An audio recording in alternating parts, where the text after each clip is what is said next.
कहिया अइबा कहिया जइबा हमके तू बताए जा। फोटो एक खिंचाए जाना। कहिया अइबा कहिया जइबा हमके तू बताए जा। फोटो एक खिंचाए जाना। तुहरे मम्मी जी का बोली लागे जैसे हमके गोली। तुहरे मम्मी जी का बोली लागे हमके जैसे गोली। अपने मम्मी जी के तीरथ भेजावे जा। फोटो एक खिंचावे जाना। अपने मम्मी जी का तीरथ भेजावे जा। फोटो एक खिंचावे जाना।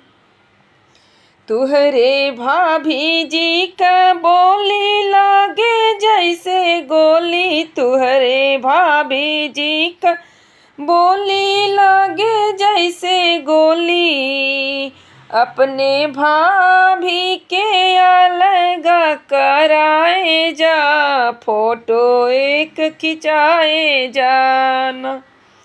अपने भाभी के अलगा करावे जा। फोटो एक खिंचावे जाना। तुहरे बहिनी का बोली लागे जैसे गोली। तुहरे बहिनी का बोली लागे गोली जैसे गोली। अपने बहिनी के गवाना कराए जा। फोटो एक खिंचाए जाना। अपने बहिनी के गवाना कराए जा। फोटो एक खिंचाए जाना।